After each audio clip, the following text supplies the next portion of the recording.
one day after the 57th anniversary of JFK's assassination, and fittingly have on Jefferson Morley, whose book, The Ghost, about James Jesus Angleton, the head of CIA counterintelligence for a time. The book, it'll be in the thumbnail, the description, and in the top comment. I absolutely loved it. But before I get onto that, you are an accomplished author, so let me read your little bio that I've got. Jefferson Morley is a veteran Washington journalist. He has worked for 15 years at the Washington Post and a host of liberal publications, including The Nation, Salon, New Republic, and Arms Control Today.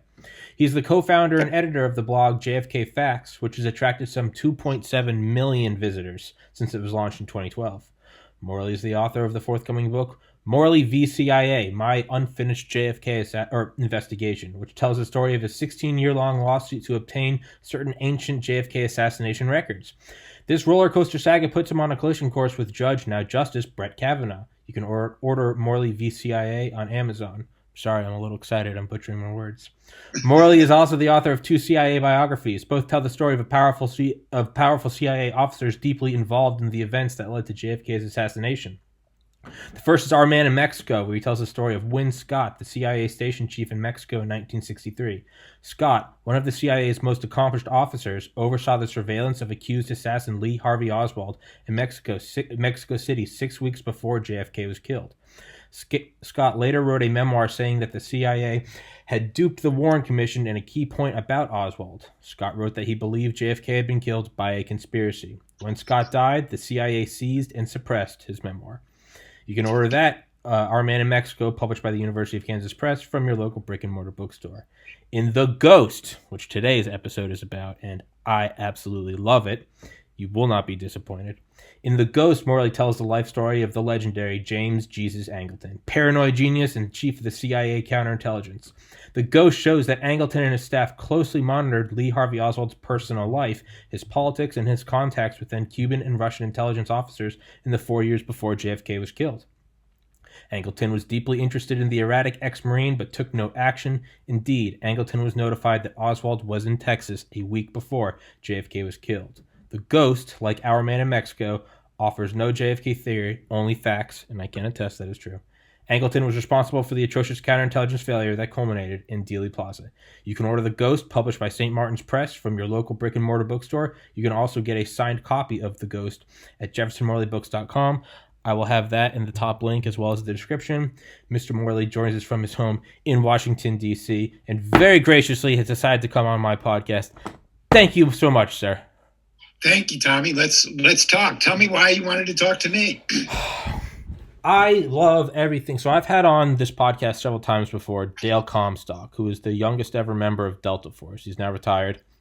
Mm-hmm. Could probably still outrun any Olympic athlete. He's a tank. But he was in Delta Force, obviously Tier 1, right? You got Rangers, Delta Force, you got Navy SEALs, and then you have SEAL Team 6 or DevGru, right? Just kind of the tippy top.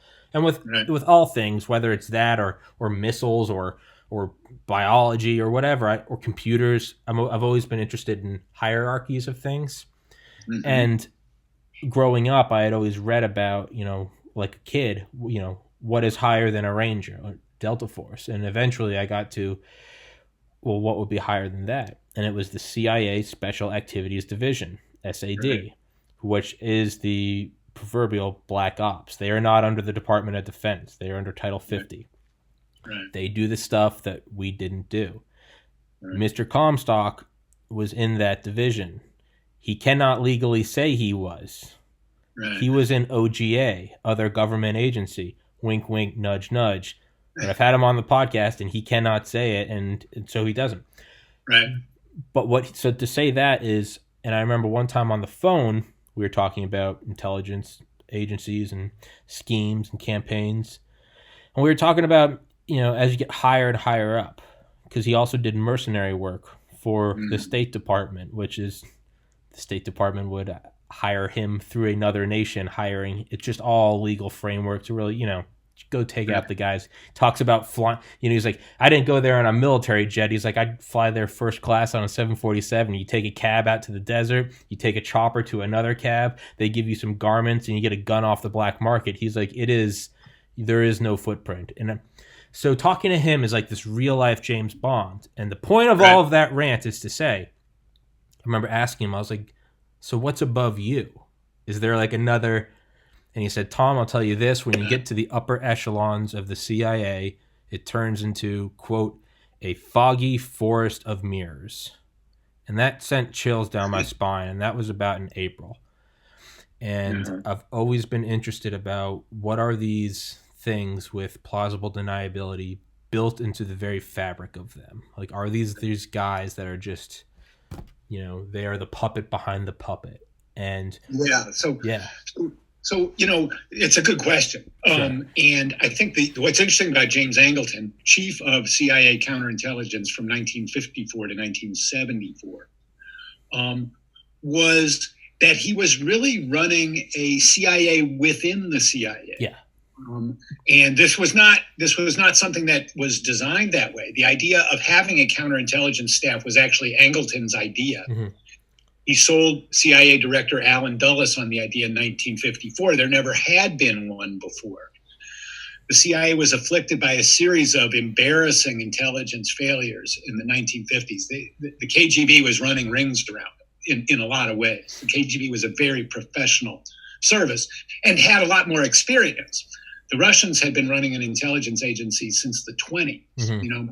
The CIA was pretty much, with British training, was brand new in 1947. So as a result of this, the Russians were able to penetrate CIA operations, operate with extensive networks in the United States. And so Angleton wanted to do something about that. And his solution was the counterintelligence staff. Because he was an adept and intellectually charismatic figure, he was able to persuade the upper echelons of the CIA to give him this wide berth. Yeah. And so, the job of the counterintelligence staff, counterintelligence is the defensive aspect of secret intelligence work, right?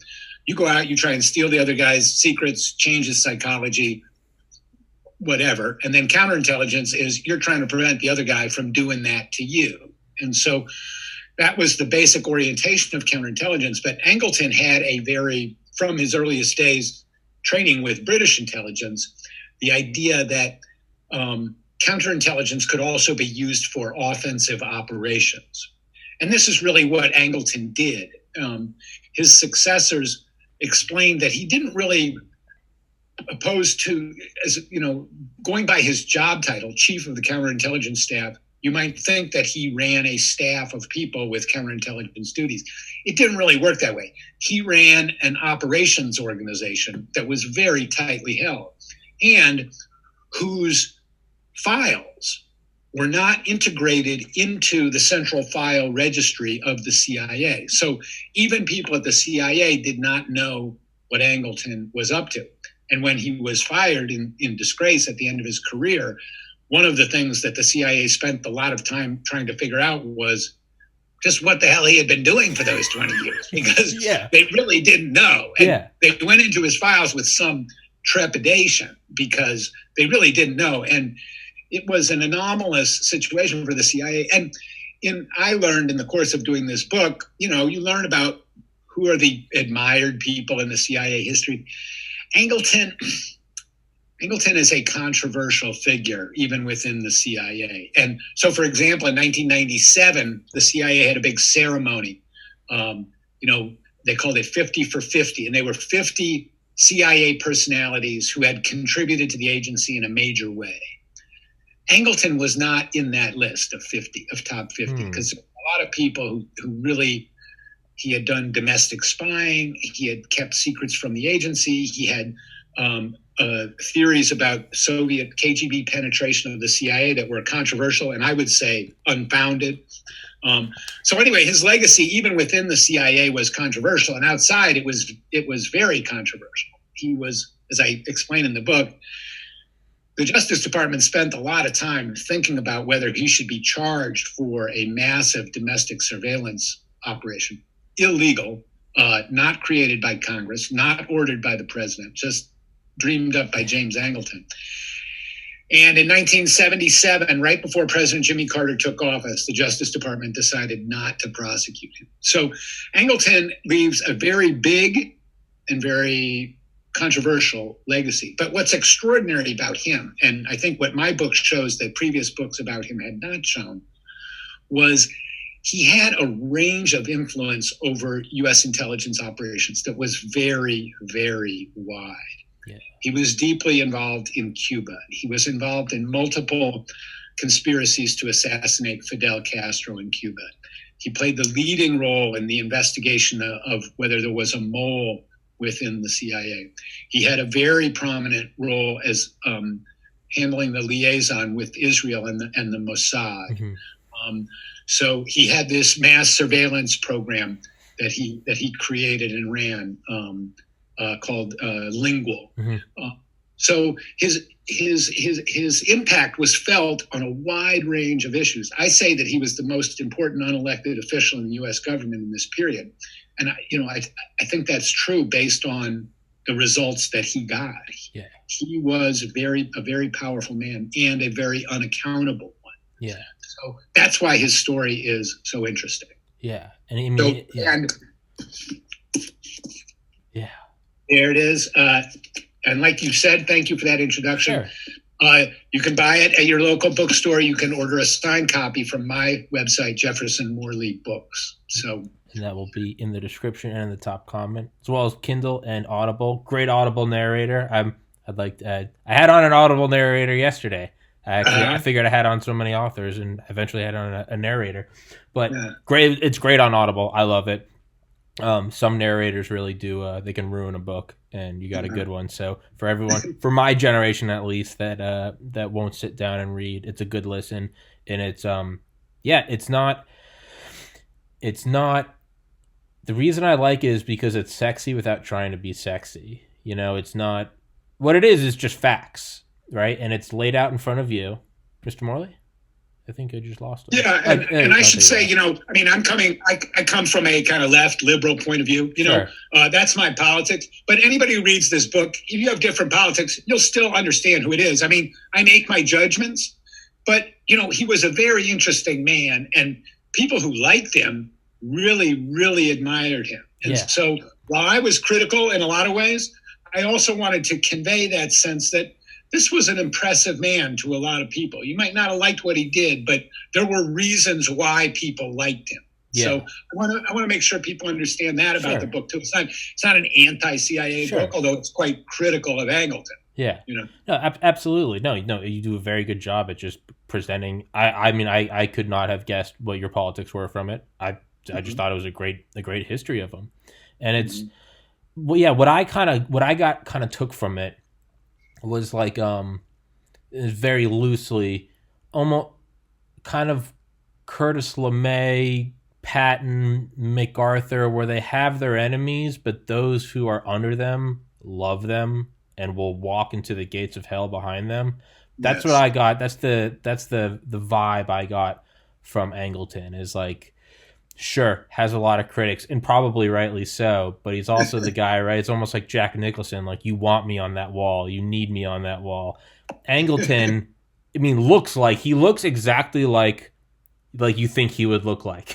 That's kind of the guy where, like, it's you don't want the CIA doing bad shit, and then 9/11 happens, and you watch people jumping to their deaths and burning alive, and all of a sudden you're like, screw it, let's go open some black sites, let's go open Guantanamo. In that moment, you kind of get a little comfortable with a Dick Cheney. You're like, maybe let's use Darth Cheney. He's on our side. He's a pit bull.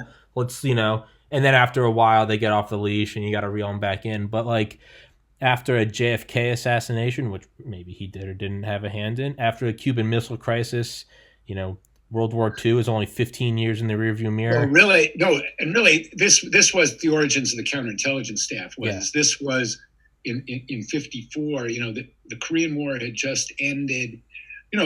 This feeling that World War III could be right around the corner was very pervasive in Washington, and so senior officials like Angleton, who had well thought out plans in the national security area, if they could make a strong case, they could gain a lot of power. And that's exactly what Angleton did. Was he talked his way from a sort of an upper level, but not top tier position in the foreign intelligence wing of the CIA into a position of supreme bureaucratic power. And once he had it, he didn't let go for 20 years. And for much of that time, he was very much admired. At the end, people began to sour on him and his thinking became rigid. His alcoholism got worse. And I think in the final years, that sense of, oh, here's somebody we got to follow, that was starting to fade. And people in the CIA were saying, no, this guy's off base and we can't do this. So he's at the end, the last 4 or 5 years, he became controversial even within the CIA. Yeah. It's almost like what Kennedy said about LeMay. He was like, you don't want LeMay deciding whether or not we go into battle. But if we are in battle, you want LeMay leading the charge, right? Right. LeMay was, he used to send like B-47s at top speed to the Russian Soviet border and then turn around. And I think one of his paraphrasing quotes is like, if we're lucky one of these days, they'll start launching their nukes. And it was like, he legitimately, World War II, taking out mainland Japan, you want a LeMay, right? But it's kind of, as it went on, and we went from dumb bombs to thermonuclear warheads, it was like, what do you say, bomb them back to the Stone Age, and all of a sudden everyone kind of reels off of them. They're like, all right, buddy, and you pump the brakes. Yeah, there's that same vibe with Angleton, right? He's vicious and he's a killer, and you want him. Yeah. And the important thing is, the American political system changed a lot between 1965 and 1975. Yeah. American culture, American society, American thinking went through profound change, and the old certainties of World War II and the Cold War, they began to fade away. People said this Vietnam thing, it's a disaster. We can't win. It's awful. We're killing so many people. We're killing our own men. And so by the end, that change had come, and he was really kind of a man out of time. His time had passed him up. Which was really the Cold War. As the Cold War began to fade, Angleton lost credibility. And this is more so wild speculation. So, how do you think he would feel about something like and this is, again, we can't base it in anything, so this is all speculation. How do you think he would feel about something like NSA surveillance, like a Clapper or a Hayden? I feel like he would lean on their sides. Yeah,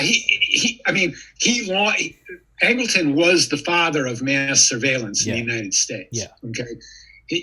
In 1955, he took over a Pentagon program, which was very small. And the Pentagon program was, they would open the mail of servicemen, right? Steam it open, read the letter to see if they were in touch with foreigners, if they were going to run away with a foreign girl, that kind of thing.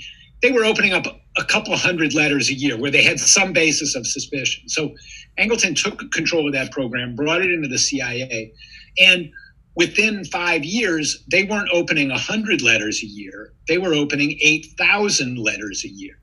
And so what Angleton did was he went to J. Edgar Hoover and he said, just, you want somebody's mail opened, give me the names and I'll give you back the product. Now, it's interesting that, Angleton, J. Edgar Hoover has quite a reputation as a repressive, spying type of guy. Angleton actually went farther than J. Edgar Hoover. J. Edgar Hoover never would have dared open U.S. citizens' mail. He was very sensitive to public opinion, didn't want to get caught. So when Angleton did it and then fed the information back to Hoover, he had the perfect out because it was not his responsibility, but he got the intelligence, he got the secrets. So that was a mass surveillance program. They were, they didn't have to go to a FISA court to get a warrant. It was just, if Angleton put you on the list, and, a lot of people went on the list, like, Lee Harvey Oswald's mother, that's how interested he was in Lee Harvey, the thoroughly obscure Lee Harvey Oswald. He was reading his mother's mail starting in 1959. And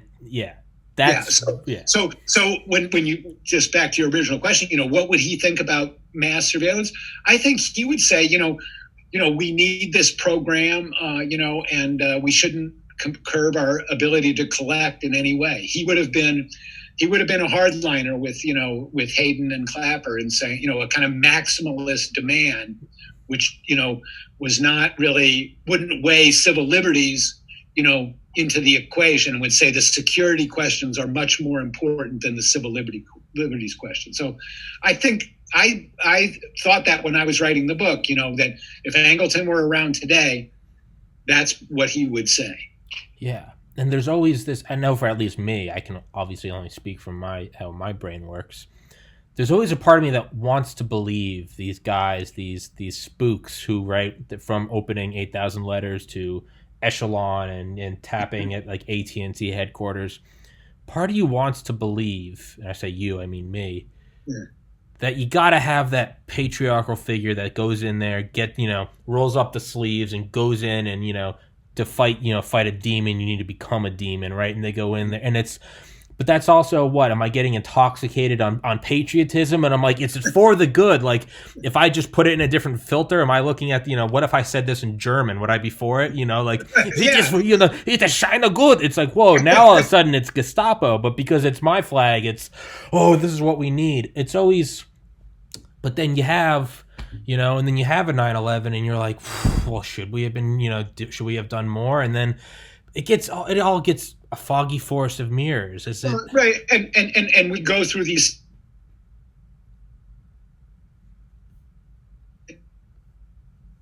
Mr. Morley? And we lost in Vietnam.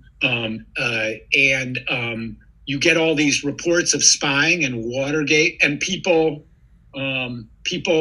they go more towards the liberty end of the equation, and they say, our liberty is threatened by this. We have to protect our liberties, and so Congress creates the Church Committee, the Senate Select Committee on the CIA, which investigates the first real investigation of the CIA, and a lot of reforms are put in place.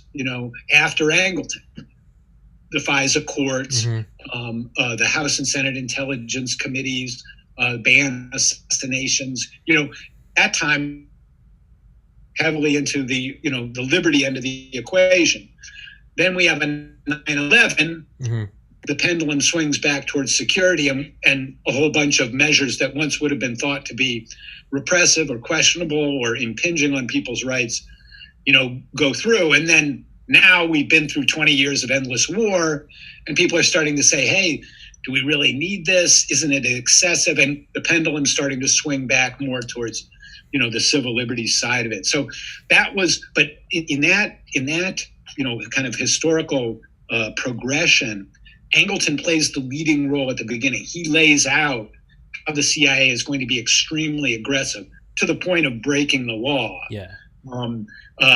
In its efforts to fight the Soviet Union, and then he was exposed as doing things that were not politically tenable, and he was fired. Yeah. And I think it was. I know it's in your book. I don't remember if it's you quoting him or if I'm quoting you. But it's like he was for breaking the law to protect the law. Basically the cut the corners, right? That again, that 1984 justification that I'm doing this for your own good type of thing. Right. But what we also know, and your book goes into it, and I was happy it did, was Operation Northwoods. And how we were going to use that for justification of just bulldoze into Cuba. It seems like these guys obviously aren't stupid, right? They're in intelligence. Is they? I would think that they can look at someone like me. They're looking at let's say it's in the 60s, and they're like this young pro-America, right? But he's eventually going to use his noggin and say maybe these guys are overstepping their boundaries. Well, what would be the logical step to be ahead of me? Would go, well, what if we rile up that patriotism? What if we set some bombs off, blow up an airliner? It starts to, you look at Northwoods, and if there had never been a Northwoods document ever, it would be much easier to throw all this stuff in the conspiracy drawer. But because there was a Northwoods, and because it got approved by so many people, I can't help but look at something like a JFK or a 9/11, and it's just purely, and I'm not saying either of those are conspiracy, but I cannot push them away. Right. No. It's very important. And let me just, for readers who are not familiar with Northwoods, please. Operation Northwoods was a Pentagon plan approved by the Joint Chiefs of Staff in March 1962 and May 1963. And the Pentagon's analysis, the plan was to provoke a war with Cuba. Yeah. And the Pentagon's analysis was Fidel Castro was in power in Cuba. He was pretty strong. He was pretty popular. There was no way that his people were going to overthrow him from within. He had a pretty unified government. So there wasn't going to be a coup against him. There wasn't going to be a popular uprising. The only way to get rid of Castro, the Pentagon concluded, was to invade with, the 82nd Airborne, full-blown U.S. invasion. Yeah. The problem is that the president couldn't just order that. The public would say, why are we attacking a nation we're not at war with? So what you had to do, what the Pentagon decided you had to do, was create a pretext. And so Operation Northwoods was what was called a pretext operation. And it was to create a pretext that would create the moment where the president could declare war against Cuba, invade, and overthrow the government. And so the way to do that, according to the men who planned Operation Northwoods, there were many variations. They developed about 15 different plans, but they all kind of followed the same template, which was stage a spectacular crime in the United States and arrange for the blame to fall on the enemy. It's a classic false flag operation. Now, like you said, Operation Northwoods wasn't like, the idea of some left-wing conspiracy theorist in Hollywood. And it wasn't, Oliver Stone didn't know about it. It didn't come out till 1997. Yeah. I mean, if it had, he would have had a field day with it because it is such a conspiratorial and corrupt thing. And in the Northwoods papers, the planners state that this is, in a democratic society, this is obviously anathema. We have to be very careful, and we have to trust only our most trusted covert personnel. Yeah. So that is a useful description of James Angleton. And it's no surprise that Angleton is called in to assess the Cuba problem a couple of weeks after the Joint Chiefs approve Operation Northwoods for a second time in May 1963. So, this was the state of thinking in the U.S. High Command, and it differed markedly, dramatically from the approach of President Kennedy, who had rejected Operation Northwoods at a White House meeting in March 1962 and said he wasn't interested. There would be no pretext operations. Kennedy wanted to pursue overthrowing Castro, or maybe restoring relations with him, but he did not put a high premium on overthrowing the Cuban government. That was very, very different than the Joint Chiefs, who had a very different position throughout 1963. So, you mentioned Northwoods in connection with, the Kennedy assassination or 9/11, right? I mean, one of the Northwoods plans was to, fake a hijacking of a plane. Yep. Another was to stage a terror attack in Washington. So the concept is sinister and anti-democratic. And when you look at what happened on November 22nd, 1963, there was a spectacular crime against a target in America, and there was an immediate effort by CIA psychological warfare assets to blame the crime on Cuba. Yeah. So that's not quite proof that Operation Northwoods contributed to the Kennedy assassination, but we do know that that's the way a lot of powerful people in Washington were thinking in November 1963. Yeah. And we did not learn the story of of that plan. Nobody knew anything about it until 34 years later. Yeah. After 4 different investigations of JFK's assassination. So this information had been held back for decades. Yeah. So, it's an important part. And the fact that Angleton was brought into it, I think, and I say in the Ghost, I think is significant. Yeah. Yeah. And it's again, to really drive home that point, this isn't Mr. Morley or myself. We're half in the bag, and we're like, I bet those top officials, I bet those spooks were great, because that's all just self-righteous. We're just beating our drums.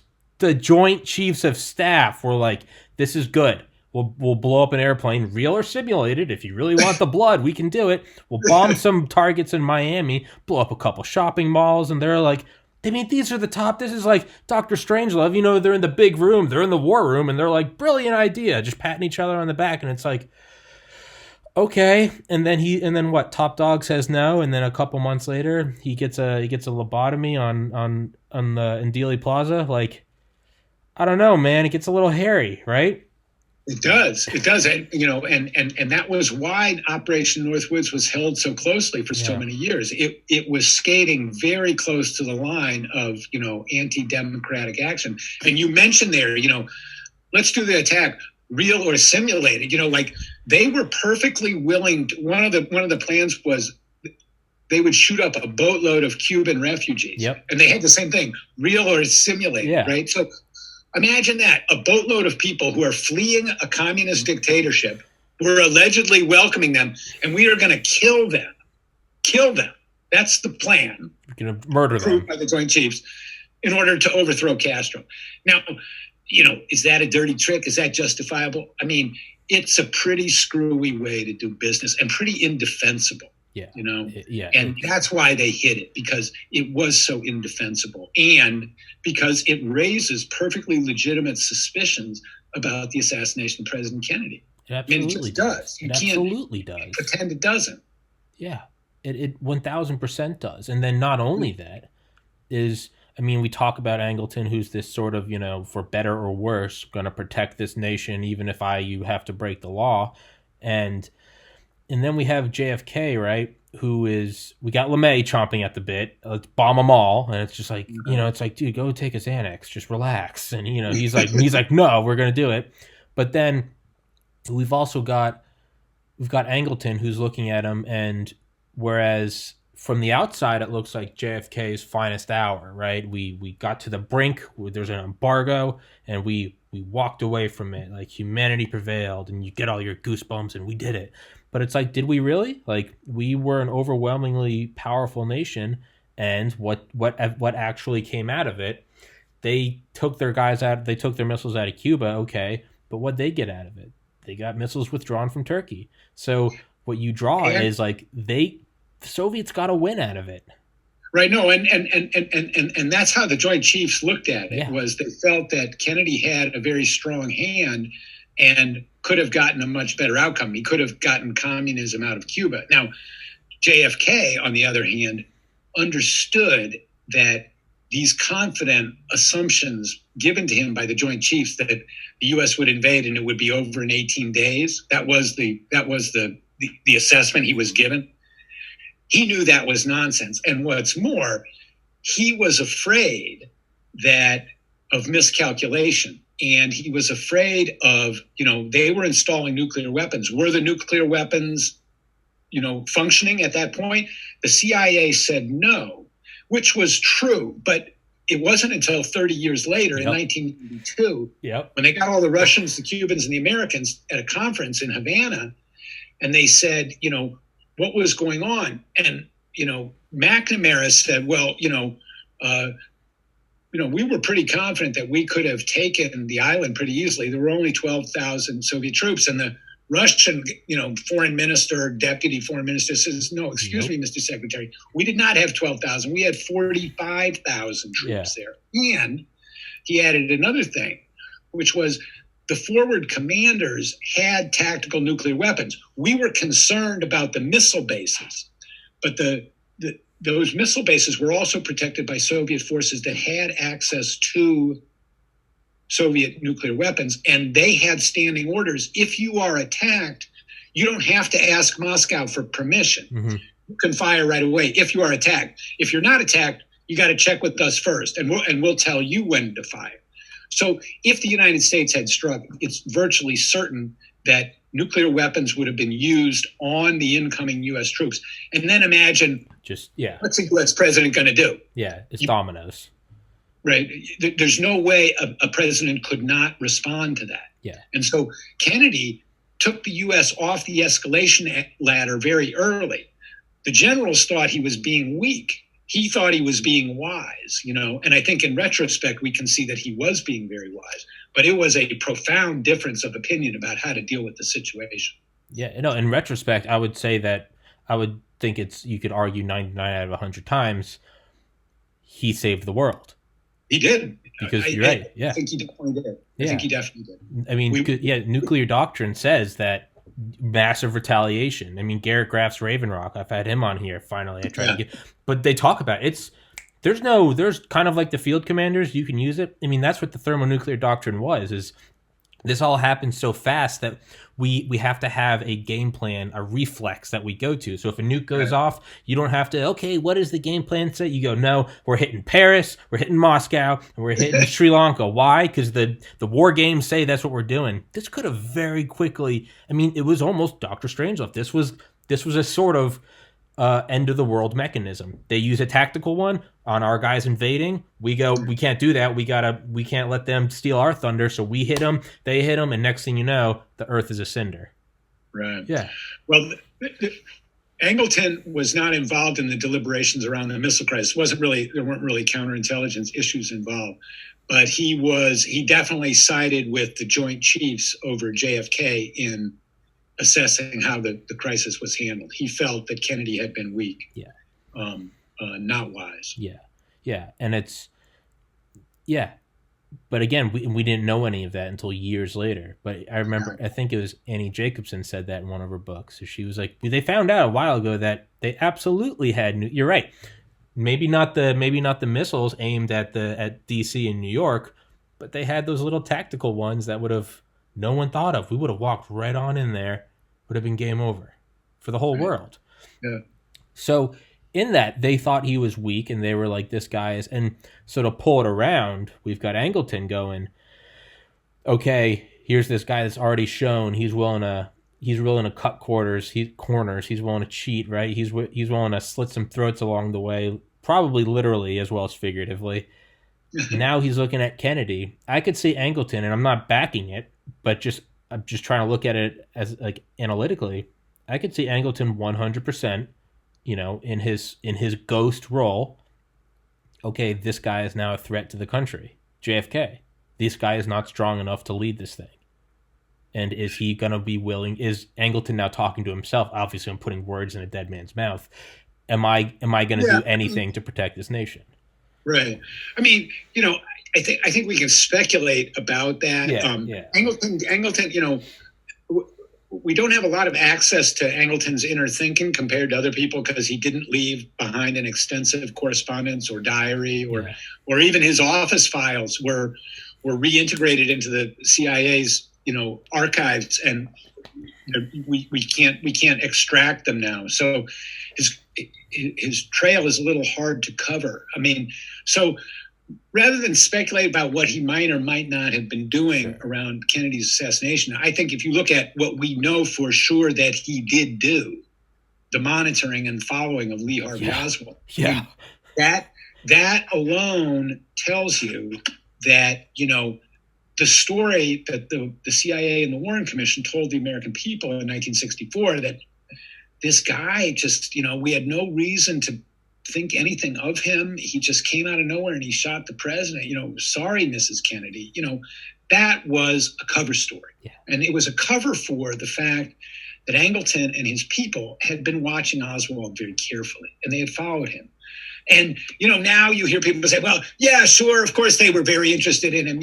Well, first of all, the CIA never mentioned that at the time. They never told the investigators that at the time. That was only disclosed 15 or 20 years later in the 70s when the Church Committee, and we really didn't get the full story until the 2015 period, when the CIA finally started releasing the last or all of the extant Oswald file from before the assassination.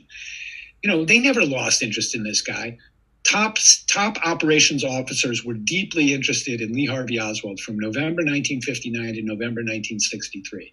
Wherever he went, they received reports on him from Office of Naval Intelligence, Department of Justice, FBI, State Department, and from their own people. By the time on November 21st, 1963, there were probably about 45 different documents in Oswald's CIA file. Okay. So like one a month for 4 years would be the average. Okay. So he was not somebody who wasn't known to U.S. intelligence. Yeah. That was the cover story. Yeah. The CIA and James Angleton's staff in particular were the most interested in him. Yeah. And yet they hid all of that from investigators. Yeah. And this is why you're a best-selling author, and this is why I'm a podcaster, because I go to speculation and you're like, let's just look at what actually happened. But thank you for that, because you're right. It's not in an age of email. It's not like, because I'm sure I have a file, right? I'm sure you do. We all do, right? That's a norm now. But 59, and they have one on this guy, and then not even that. Maybe you could, so let's argue, well, anyone that defects to the Soviet Union, you're going to look after, and including an ex-Marine who said he was a radar operator. Like, okay, sure, let's go with that argument. But what it gets down to is, why the hell did they lie about it for 20 years, 30 years, or 15 years? Why, if you go, Tommy, when are you going to upload the podcast? And I say, I'm going to upload it tomorrow, but then I upload it tonight. Anyone else might be like, okay, whatever, there's just a difference in a couple hours. And true, it's not important, but you might be going, why did you lie about it? And then I'm going, whoa, why are you bothering me, Mr. Morley? You're going to be like, okay, now it's getting sketchy, right? So you have to look at why they're lying, not necessarily what they lied about. And again, I mean, inevitably, when you have a shortage of information or a lot of secrecy or a very tangled story, which you frequently have in intelligence operations, you say, well, I'm not sure, or I don't know. But if you want to limit the speculation, I mean, what would be the explanation for that? In the CIA context, the best explanation is that they were protecting the agency's sources and methods, right? They're not telling a lie for no reason. Yeah. They're telling a lie because they have something to protect. Now, that could be embarrassment. We just missed this guy and he killed the president. That's one possibility. Sure. I doubt it, but the other possibility is they're running an operation with Oswald and they can't disclose sources and methods according to the law, according to their oath of office.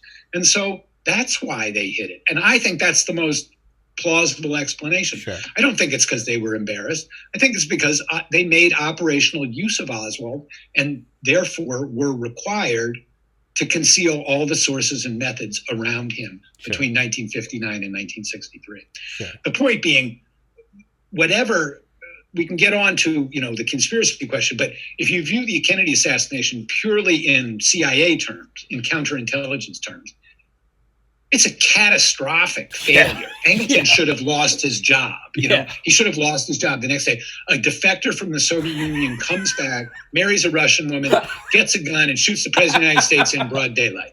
That's a failure. Somebody should have lost their job, and nobody. No. So then you got to ask, well, why did they lied about this and nobody lost their job? And then, another thing to remember about JFK is, the fear of conspiracy around JFK's death was not created by conspiracy theorists, right?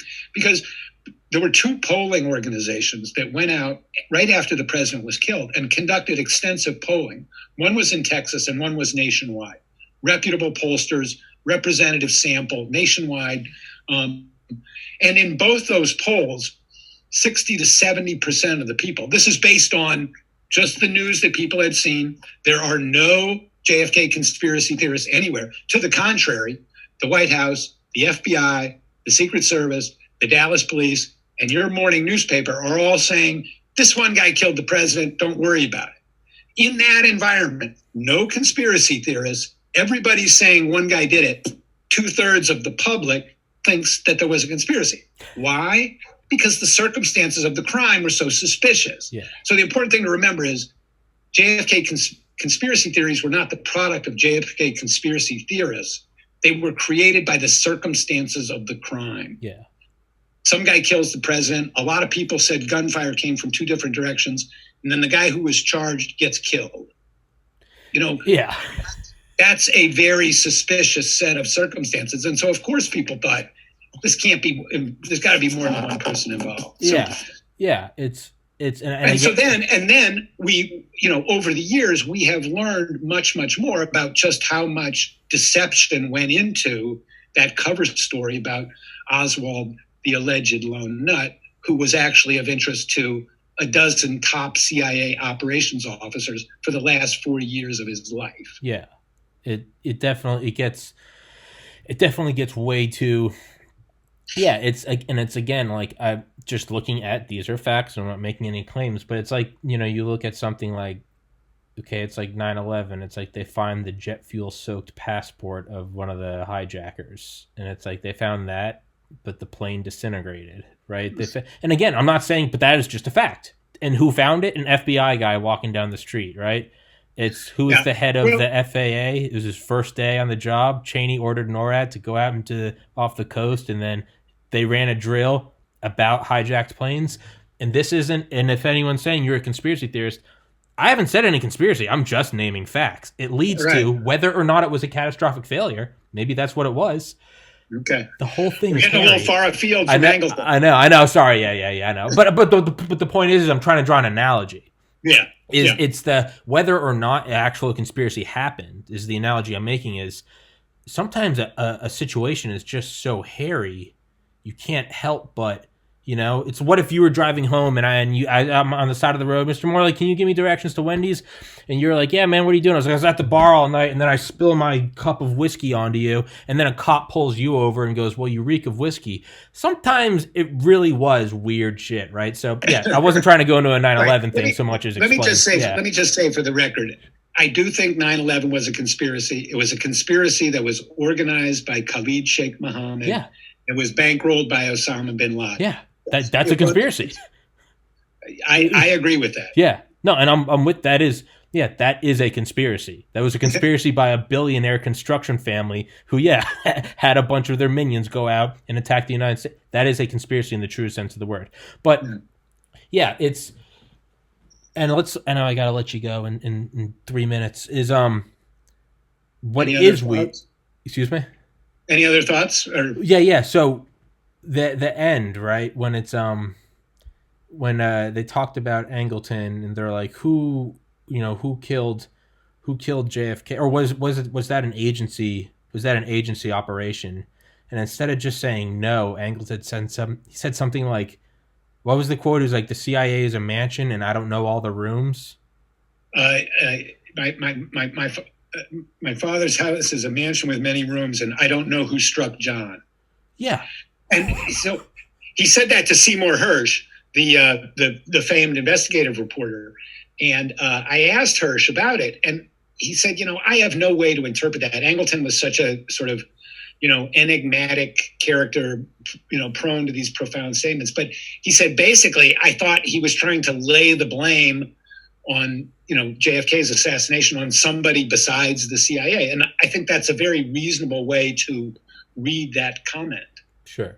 Yeah. And it's, it kind of, when you said covering up their own inadequacy, their own incompetence, I can't help but think of the South Park episode where George Bush is talking to like Kyle or Stan, and he's walking away and he goes, whoops. And he like pulls out this dossier and drops it on the ground and goes, I hope no one picks that up. And he picks it up and it's like, the plan that the government did it. And he's like, why would you do this? And he goes, because if the people think we did this, they'll think we're more powerful than we are. It's like, because the truth is we just fucked up the whole thing. It was an incompetence nightmare. Maybe that's what it was. Is Angleton's just like, I can't believe a Soviet defector killed the president in Dallas. Like, holy shit, I'm so fired. That's kind of, that might be the most unsexy truth, but that might be the truth. I don't know. Yeah. But, well, you got to read The Ghost to find out. You do. You absolutely have to read The Ghost to find out. We'll be in the top comment and in the description. Get it? Mr. Morley, thank you so much, sir. And I'm absolutely going to get your other book. And I hope to have you on again sometime. Good, Tommy. Good discussion. I'd like to do it again. Yes, sir. Thank you so much. Happy Thanksgiving, and thank you so much, sir. You have a good one. You too. Send me a link when you put. Send me a link and I'll review it, and then we'll put it up. I got you. Yes, sir. Happy Thanksgiving, everybody. Stay safe. God bless America. Mr. Morley, you have a good one. Take care. Bye-bye.